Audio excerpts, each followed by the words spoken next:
প্রতি বছরই সৌদি আরবের সাথে মিল রেখে চাঁদপুর জেলার হাজীগঞ্জ, ফরিদগঞ্জ, কচুয়া ও মতলবের অর্ধশতাধিক গ্রামে ঈদুল ফিতর ও ঈদুল আজহা উদযাপন হয়ে থাকে।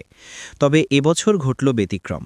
বৃহস্পতিবার হাজীগঞ্জ উপজেলায় মাত্র ৭ জন মুসল্লি নিয়ে আনুষ্ঠানিকভাবে সৌদির ও একদিন আগে ঈদুল ফিতরের নামাজ আদায় করা হয়েছে, যা এলাকায় ব্যাপক আলোচনার জন্ম দিয়েছে। বৃহস্পতিবার সকালে হাজীগঞ্জ উপজেলার বড়কুল পশ্চিম ইউনিয়নের ৭ নম্বর ওয়ার্ডে মাইকে ঈদ মুবারক ঘোষণা দিয়ে একটি ছোট জামাতের মাধ্যমে ঈদের নামাজ অনুষ্ঠিত হয়।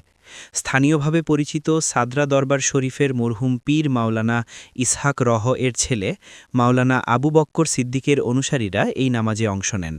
জামাতে অংশগ্রহণকারী মুসল্লি সংখ্যা ছিল ৭ জন। মধ্যপ্রাচ্যের দেশগুলোর একদিন আগে ঈদ উদযাপনের বিষয়ে তাদের যুক্তি হল, আন্তর্জাতিকভাবে চাঁদ দেখার তথ্যের ভিত্তিতে তারা ঈদ উদযাপন এবং ঈদের নামাজ আদায় করেছেন। তারা জেনেছেন আফগানিস্তান সহ পশ্চিম আফ্রিকার দেশ মালি ও নাইজারে চাঁদ দেখা গেছে এবং সেখানে আজ ঈদ, অতএব আমাদেরও ঈদ।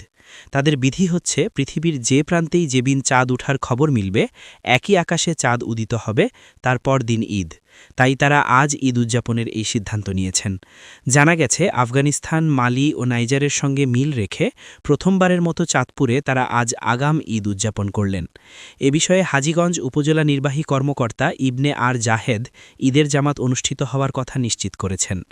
বড়কুল পশ্চিম ইউনিয়নের চেয়ারম্যান নুরুল আমিন হেলাল জানান, সাদরার পীর মাওলানা আবু ইসহাকের মেজ ছেলে মাওলানা আবু বক্করের ইমামতিতে তার বাড়িতেই ওনার অনুসারী কয়েকজন ঈদের জামাতে নামাজ পড়েছেন। তারা আজ ঈদ উদযাপন করেছেন। তবে ওই এলাকার অধিকাংশ লোক ঈদ করেন না, আমরাও না।